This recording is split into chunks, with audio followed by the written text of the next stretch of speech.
السلام علیکم دوستو، انسان کے منہ کی بولی کو اردو میں لفظ تو ہندی میں شبد جبکہ انگلش میں ورڈ کہتے ہیں۔ لفظ، ورڈ، شبد یہ حروف کو، اکچھروں کو، لیٹروں کو جوڑ کے بنایا جاتا ہے، اور جس باب اور جس چیپٹر میں اس کی بحث ہوتی ہے، اس کے بارے میں جانکاری دی جاتی ہے، اس کو اردو میں علم صرف کہتے ہیں جبکہ ہندی میں شبد وچار کہتے ہیں، اور انگلش میں اس کے دو نام ہیں، مورفولوجی یا ایٹمولوجی۔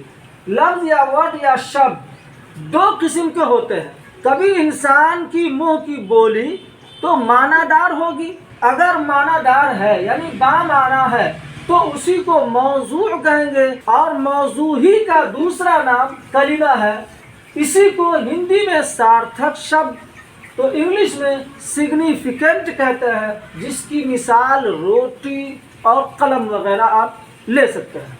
جبکہ بے معنی کو مہمل کہتے ہیں، انگلش میں اسی کو میننگ لیس کہتے ہیں، جبکہ ہندی میں اسی کو نررتھک کہتے ہیں، جس کی مثال میں آپ روٹی اور علم لے سکتے ہیں۔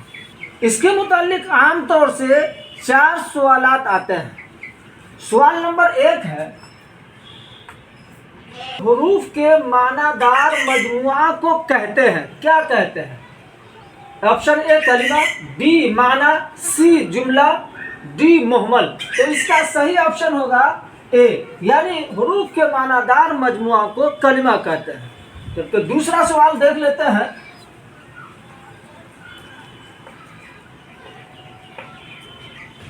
دوسری مثال ہے، ذیل میں کلمہ ہے، آپشن اے وائی، بی وائی، سی جھگڑا، ڈی وگڑا۔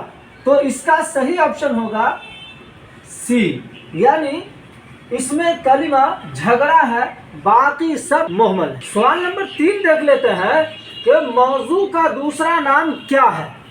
تو موضوع کا دوسرا نام ابھی ہم نے بتایا کہ موضوعی کا دوسرا نام کلمہ ہے، تو اس کے اندر آپشن دیا ہے، اے میں مہمل ہے، کلمہ ہے، معنی ہے، جملہ ہے، تو صحیح آپشن بی ہوگا، یعنی موضوع کا دوسرا نام کلمہ ہے۔ سوال نمبر 4 دیکھ لیتے ہیں کہ مہمل لفظ ہے، یعنی مہمل کی پہچان کرنی۔ ابھی ہم نے بتایا کہ جس کا کوئی معنی نہ ہو وہی مہمل ہے، تو اس کا آپشن ہے کہ مہمل لفظ کون سا ہوتا ہے، کیا ہوتا ہے، کیسا ہوتا ہے؟ جس کا معنی ہو، جس کا کوئی معنی نہ ہو، جس کا معنی آسان ہو، جس کا معنی مشکل ہو۔